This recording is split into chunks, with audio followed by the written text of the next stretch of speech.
Hi everyone, my name is Joy Alliance, and I will be doing my oral presentation on lesbian, gay, bisexual, and transgender youth, or LGBT, and the challenges that they face. Before I get started on my presentation, I just wanted to say up front that I know a lot of people who did their presentations last week kind of discussed about like the risk factors that are associated with their topic. But with LGBT youth, there are no risk factors. Everyone is at risk for the identifying as LGBT. It's a very diverse population. And regardless of your age, your gender, socioeconomic status, race, ethnicity, none of that matters. They are made up of a host of different people from different various backgrounds.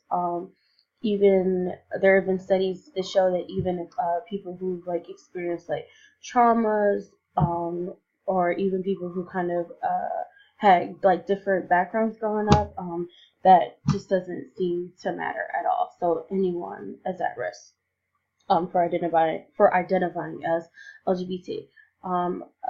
Just to give you guys like a little bit of background, like even in my literature review, I had mentioned because I came across a reading that like people know as early as like 10 years old whether they are LGBT. So just to kind of give you guys, just wanted to give you guys that little bit of information before we get started. So before we jump into the different challenges and literature reviews and statistics and all that stuff, I just kind of wanted to give you guys some different definitions. I think a lot of times these definitions kind of are not always explained. Even for me, like I had to go and kind of just get some more information about the definitions of like what a lesbian is, what someone who's gay is, someone who's bisexual, and someone who's transgender. And all of these definitions I got came from LGBTQ website. It's the resources listed at the bottom. But it was like I use these specific definitions because like this website kind of was used as like a outlet for people or like a resource for people that identify as LGBTQ, and it kind of just gives like they give like really good thorough definitions, and kind of like I said, they're like a support system for people who are in the LGBT community. So a lesbian is a woman whose primarily sexual and affectionate orientation is towards someone of the same gender. And then someone who identifies as gay is someone who has a sexual and affectional orientation towards someone of the same gender. So someone who identifies as gay can either be a man or a woman. So that was something new that I learned. And then someone who is bisexual has a primary sexual and affectionate orientation towards someone of the same or other genders, or they have like that sexual and affectionate orientation towards the person regardless of the gender. And then there are a lot of definitions for transgender, which I found surprising. And then something else. So hold on, I'll talk about that part. So transgender can be used to describe a wide range of identities and experiences of people whose gender identity or their expression differs from the conventional expectations of what they were assigned at birth. Um, so basically, it's someone who their what they were assigned at birth is not considered universally valid. So what society accepts. So it can be a person who is outside of the man and woman binary. Someone who's transgender could identify as having no gender at all or just having multiple genders.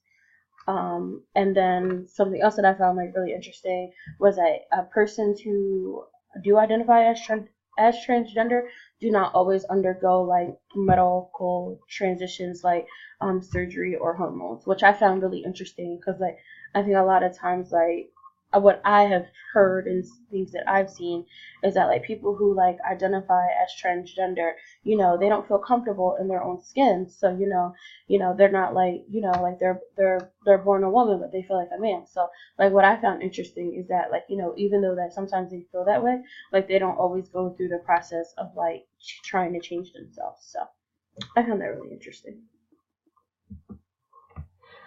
Alright, so these are just a little bit of some statistics on the national level. So this was a survey done in 2016, but I think the results were published in 2017. So across the nation, there are 1.3 million high school students report being lesbian, gay, or bisexual. And then 48% of the male population and 52% of the male population identify as LGBT. And then looking at things from a race perspective, 61% identify as white, 15% identify as Hispanic, and 11% identify as African American, which I found really interesting because I think a lot of times, like in the African American community, like you hear a lot of, that you kind of have to keep like those feelings in. So to me, like I was surprised that it was like 11%. Like I was expecting it to be way higher, but again, that kind of just might have to deal with the fact that people who identify in the African American community are just like told to like either like stay in the closet or like not being able like to be comfortable enough to like come out. So, and then the average age for someone who is LGBT is 39.7 years old. And then 28% of the population choose to raise children.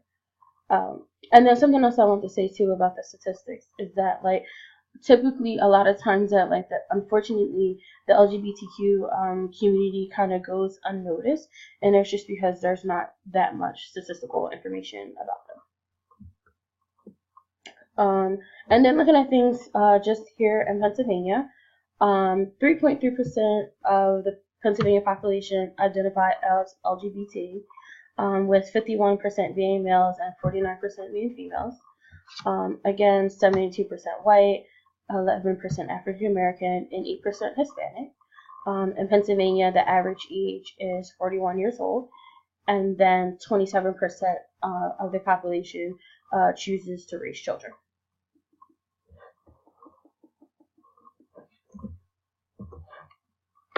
So looking at the different literature, I just wanted to start out by first saying that that like identifying as LGBT was not always something that was always accepted.